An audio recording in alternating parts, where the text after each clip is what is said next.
Hiya, Brian Houston here. I wanted to talk to you about what I've been doing for the last 6 months. I guess I commenced in January right after we all started back, after Christmas. And I began to write songs. I'd been through a couple of pretty rough experiences for a couple of months. And I started to process my feelings and mostly in the lyrics, obviously, and through the music. And I just started to write and write and write. And my intention, I guess, was to exercise a lot of those feelings and also to, I guess I was trying intentionally to create a body of work and I wasn't really sure where it would go. And my goal was probably to write one or two songs every week. And by write, I mean from start to finish, completely create a work that would be finished up to a point of being a very high quality demo tape. And so I added backing vocals and guitars. And for the first time in my experience of working over a whole album, because I'm not a drummer, what I started to do after watching a Mark Ronson video was I began to play the drums in myself one at a time, recording, say, the bass drum and then the snare drum and then the hi-hat and the floor tom. And I created drum parts that way, and I created pieces of work that I could then put the bass guitar over and stuff like that. And I did that every 4 days every week, and at the weekends I would do gigs. These days in today's marketplace, you have to be able to pivot. And since streaming has come along, and since CD sales and LP sales have begun to plummet at shows, musicians have to find other ways to earn an income. And so sometimes I would produce other people, I produce records for other people, I would help people complete their songs or turn their ideas into songs. And that's been one of the ways in which I've pivoted. Another way has been to buy and sell instruments, try and buy them cheap and sell them at a bit of a profit. And another way has been to intentionally aim music at television and movies and ad campaigns and try and write music that might have an atmosphere or a certain vibe about it that those type of situations may find appealing. Those things are called syncs, and I've intentionally gone after syncs. Although at this point I've not managed to get any, but that's definitely been part of the plan.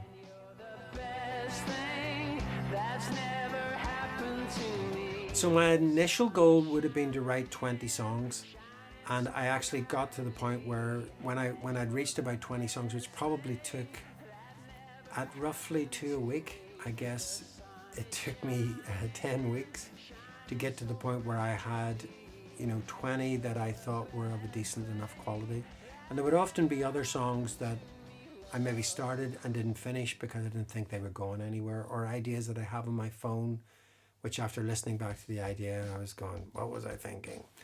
And so there's always a lot of stuff that gets edited at a very early stage, but then other songs which blossom into something, and then songs that reach actually a state of completion and that you like, and you maybe like them. I like them for 3 or 4 days or sometimes 3 or 4 weeks. But then there comes a point where we're going, yeah, I'm not sure about this. And so some songs are like that. They kind of just don't stand the test of repeated listens. And so the process then, when I sent stuff off to Paul Wilkinson in Berlin to ask for his feedback, he did the music and the soundtrack for Laurel Canyon, the documentary about singer-songwriters in California. And Paul has produced a couple of albums, 2 or 3 albums for me in the past. So I very much trust his judgment and his taste. And there's no messing around. There's no, tell Brian what he wants to hear. This is where you're at. This is what I think. And so I have a couple of people like that. Another guy called John Dines, and a few other people, James Davis, who I would trust songs to and listen to their feedback. And so all of that informs my opinion, as well as my own feelings and how I'm feeling about tracks. And that sort of stuff it's a long process. Once I got to 20 tracks, I very much felt freed up to not feel constrained to write in a certain style, or I think I probably felt they all had to be shoehorned into a kind of, at least a theme, maybe not lyrically, but musically speaking. Then when I got to 20 tracks, I felt like I could take the brakes off and I could write anything I wanted to write and wouldn't need to worry about it overly much.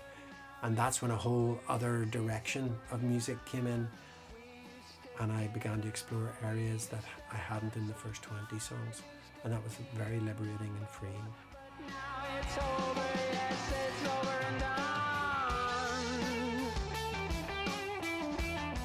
And so during lockdown, a couple of friends, Marty Timlin and Pete Comfort, had come over here whenever we were beginning to get freed up and allowed to do things again. And so kind of 2021, that period, spring 2021, they came over, and the intention was to write songs together and then put them up on a live stream, only to discover that here at the studio, the internet is slower than a snail in reverse gear. So we just ended up writing the songs, and they'd come over maybe once a week, and we'd record our jams together, just guitar, bass, drums. And some of those songs I then came back to later and had ideas for and developed into, instead of just being riffs and guitar parts and band parts, I developed into full-blown songs. But those songs were so different because of the way they'd been created that I wasn't actually sure if I would ever use them. And I suppose I kind of put them on the back burner in my mind and thought, well, it was a useful experiment. There was 5 or 6 of those songs, I think. One was called Volcano, one was called I Got Dreams, one was called I Wished That I Knew, and another was called I've Got a Secret. So it was this bunch of tunes that I kind of shelved as an interesting kind of side project. And then in February this year, I was at a friend's father's funeral, and I bumped into a guy who, when I was a teenager, I was a big fan of this band. They were like a punk band, and I remember following the guitar player and the manager of this band around Belfast as a 15 or 16 year old, in awe that these people actually existed and were walking the same streets as mere mortals like me.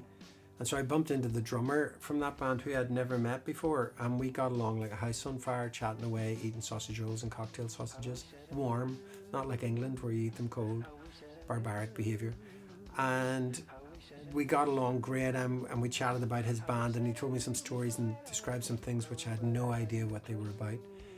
And we kind of jokingly said, why don't we meet up tomorrow with the guitar player from that band who also plays bass guitar, me, and this drummer called Ian. And so the three of us got together here in Stony Road Studios, and I thought, to be honest, I thought we'll jam for a couple of hours, then we'll go and have lunch, and that'll be that. But actually we jammed for a couple of hours. We had a whole bunch of ideas that I was busy recording on my phone. Then we went and had lunch. Then we came back, and to my amazement, we jammed for another 3 or 4 hours. And that gave me a body of work that I could really mine. I went through all these riffs and ideas and gradually got inspired to write songs around those. And so that was like a part 2 of the thing I'd done with Marty and Pete. And in between times, there was all these other tunes which I was just writing based on a guitar riff of my own or stuff that I made up. And so things were converging to form a sound that I normally wouldn't write from as a singer-songwriter, which is usually acoustic and lyric-driven. And I very much was approaching the whole thing from a completely different angle. We used to get along, we used to have some fun. So then you reach a point where you've got this collection of tunes, and I think I ended up with 34 songs, some of which were 4 years old, some of which were 4 weeks old, 4 days old. And at that point, I compile them onto a playlist, and I send that playlist to Paul Wilkinson in Berlin and to John Downs here in Belfast, and ask people what they think. And some of the songs I sent to John Waller, who used to manage me back in the mid-2000s to about 2012, and asked for John's feedback, and he was very complimentary about the tunes as well. And so I then had this vast, for me, 35 songs or 34 songs, vast collection of tunes, and the challenge has been how to whittle that down to 14, which is very much a nice problem to have, a first world problem. And we finally have arrived at 14, And much to my amazement, some of the early selections, some of the songs that we got excited about, even songs like You Can Have My Heart, have not made this selection. They have been set aside for now because they fit more the singer-songwriter thing, and what I've got on this collection is much more hard-edged and more tempo and more beat and more energy than much of the stuff I would do as a singer-songwriter. So it's a completely different approach and a completely different sound that has probably, when you weigh it all up, taken 4 years to craft. So definitely not quick. And at this point, we're talking about calling the record Hot Diggity. So we'll see how that one goes over as well. It's definitely different. I loved you deeply, yes, I loved you truly, madly, deeply, but I put the past behind me. Now there's nothing that can stop me. I loved you deeply, yes, I loved you truly, madly, deeply, but I put the past behind me. Now there's nothing that can stop me. The sun is shining, shining so brightly, and you're the best thing that's never happened to me. The sun is shining, shining so brightly, and you're the best thing that's never happened to me. The sun is shining, shining so brightly, and you're the best thing that never happened to me. The sun is shining, shining so bright.